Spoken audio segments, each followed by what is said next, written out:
আজ আমি তোমাদের সঙ্গে একটা মাছের রেসিপি শেয়ার করব। এই রেসিপিটা দেখার পর বা এই রেসিপিটা খাওয়ার পর তোমরা কিন্তু বুঝতেই পারবে না যে এটা তোমরা মাছ খাচ্ছ না মাংস খাচ্ছ, এতটাই টেস্টি হয়। তাহলে চলো দেরি না করে রেসিপিটা শুরু করে দিই। এই রেসিপিটা বানাবার জন্য প্রথমেই লাগবে শঙ্কর মাছ। তো এখানে 1 কেজি শঙ্কর মাছ খুব ভালো করে ধুয়ে পরিষ্কার করে নেওয়া আছে। তারপরে পরিমাণ মতো হলুদ আর নুন আর একটু সরষের তেল দিয়ে এটাকে মেখে নিতে হবে। আর এই মাছটা ধুয়ে তারপরে কিন্তু অবশ্যই জলটা ঝরিয়ে নিতে হবে। এই শঙ্কর মাছটা ভাজার আগে অবশ্যই কিন্তু যখন তোমরা মাখবে মাছটাকে নুন আর হলুদ দিয়ে, তখন কিন্তু অবশ্যই একটুখানি সরষের তেল দিয়ে দেবে। তাহলে কিন্তু মাছটা একটুও ছিটবে না, মানে যদি তেলটা ছেটে সেক্ষেত্রে কিন্তু একটু ছিটবে না। তো এরকমভাবে খুব ভালো করে মেখে নেব। মেখে নিয়ে খুব সুন্দর করে কিন্তু এটাকে ভেজে নিতে হবে, যেরকম মাছ ভাজা হয়। আর এইটা কিন্তু ভাজতে গেলে অবশ্যই একটু কিন্তু কড়া করে ভাজতে হবে, মানে একদম নরম নরম বা কম ভাজা করলে হবে না। অনেক সময় দেখা যায় যে শঙ্কর মাছে কিন্তু একটু গন্ধ হয়। তো সেক্ষেত্রে কিন্তু তোমরা এভাবে যদি রান্না করো এক ফোঁটাও গন্ধ হবে না। আর যারা শঙ্কর মাছ খেতে পছন্দ করে না তাদেরকে যদি তোমরা না জানিয়ে একটু রান্না করে খাওয়াও, সেক্ষেত্রে কিন্তু তারা বুঝতেই পারবে না যে এটা শঙ্কর মাছ খাচ্ছে কি মাংস খাচ্ছে, মানে কোনো রকমের কিন্তু গন্ধ থাকবে না। আর এই মাছটা ভাজতে গেলে কিন্তু একটু তেল বেশি লাগে, বা রান্নাতেও কিন্তু একটু তেল বেশি লাগে। কড়াই গরম করে সরষের তেল দিয়ে তারপরে কিন্তু মাছগুলোকে খুব ভালো করে ভেজে নিতে হবে।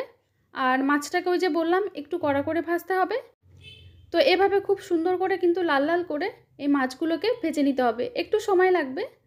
তো কিন্তু এটা রান্নার পরে খেতে কিন্তু দুর্দান্ত লাগে, তোমরা বানালেই বুঝতে পারবে। আর রেসিপিটা তোমরা দেখতে থাকো যে কতটা টেস্টি হয় এটা খেতে, এবং ভীষণ মানে কি বলবো, তোমরা একবার বানালে তখন বুঝতে পারবে যে শঙ্কর মাছ যারা পছন্দ করে না তারাও কিন্তু শঙ্কর মাছ খেতে চাইবে। তো দেখো বন্ধুরা, এখানে মাছগুলোকে কিন্তু খুব সুন্দর করে কড়া করে ভেজে নিয়েছি। ঠিক এরকমই কিন্তু ভাজতে হবে, তাহলে কিন্তু এক ফোঁটাও মাছের গায়ে গন্ধ থাকবে না এবং খেতেও কিন্তু খুব ভালো হবে।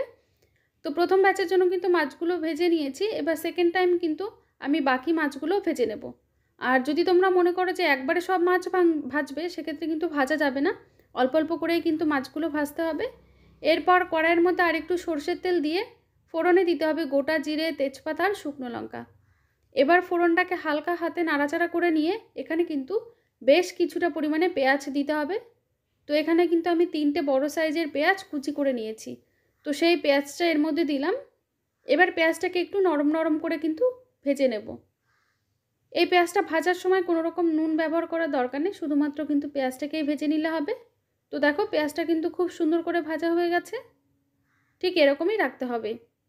এবার আমি এর মধ্যে অ্যাড করে দেব 2টো টমেটো। টমেটোটাও একটু বেশি পরিমাণে দেব, যেহেতু বললাম যে মাংসের মতো করে তৈরি করব, তো সেই জন্য কিন্তু এখানে 2টো টমেটো ব্যবহার করলাম।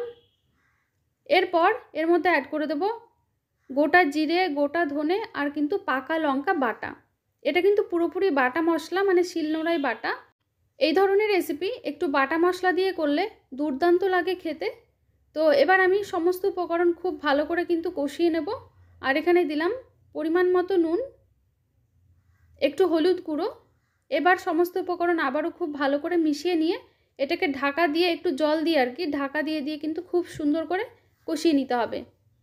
এখানে কিন্তু আমি কোনো রকমের শুকনো লঙ্কা বা লঙ্কার গুঁড়ো ব্যবহার করিনি।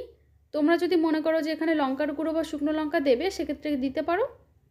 আর এটা খেলে কিন্তু কোনো রকমভাবে কারোর পেটের সমস্যা হবে না, কিচ্ছু হবে না, যেহেতু কোনো রকম কিন্তু শুকনো লঙ্কা আমি ব্যবহার করিনি।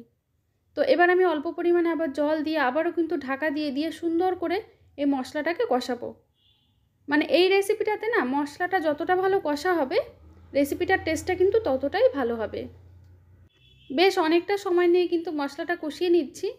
তো এবার আমি এর মধ্যে অ্যাড করে দেব ভেজে রাখা মাছগুলো দিয়ে খুব ভালো করে কিন্তু এর সঙ্গে আবার মিশিয়ে নিতে হবে।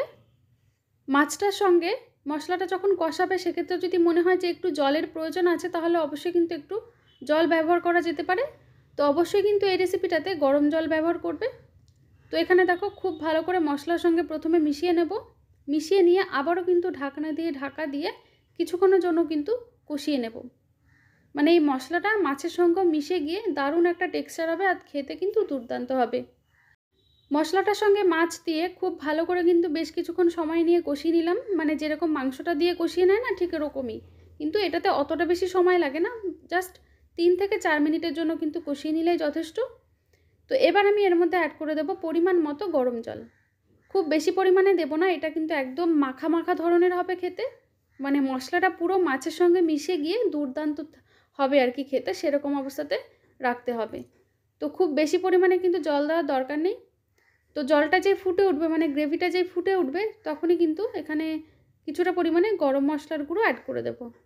গরম মশলাটাও কিন্তু একদম শেষের দিকে দেওয়ার দরকার নেই, যখন গ্রেভিটা ফুটে উঠবে তখনই কিন্তু গরম মশলার গুঁড়োটা দিয়ে দিতে হবে। তাহলে মাছের সঙ্গে মিশে গিয়ে খুব সুন্দর হবে, তাহলে কিন্তু আর শঙ্কর মাছের কোনো গন্ধই থাকবে না, আর এমনিতেও কিন্তু কোনো রকমের একটুও গন্ধ হয়নি। তো যাই হোক, এরকম আস্তে হালকা হাতে কিন্তু এটাকে নাড়াচাড়া করতে হবে। তো জলটা দেওয়ার পর 5 থেকে 7 মিনিটের জন্য আমি হাই ফ্লেমে কিন্তু রান্না করে নিয়েছি। আর মাছটা যেহেতু খুব ভালো করে ভাজা ছিল, আর সেজন্য কিন্তু খুব বেশি সময় রান্না করার দরকার নেই।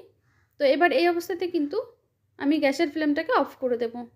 শঙ্কর মাছটা কিন্তু একদম রেডি হয়ে গেছে। তো তোমাদের কাছে বন্ধুরা কেমন লাগলো রেসিপিটা অবশ্যই কিন্তু কমেন্ট করে জানাতে ভুলবে না। ভালো লাগলে অবশ্যই কিন্তু একটা লাইক করে দেবে, আর চ্যানেলে যদি নতুন বন্ধু হয়ে থাকো অবশ্যই কিন্তু চ্যানেলটিকে সাবস্ক্রাইব করে নেবে। আর বন্ধুরা তোমরা কিন্তু অবশ্যই বাড়িতে একবার ট্রাই করবে আর আমাকে ফিডব্যাক দিতে ভুলবে না কেমন হয়েছে। তাহলে আজকের মতো আসছি, দেখা হবে অন্য কোনো নতুন রেসিপি নিয়ে।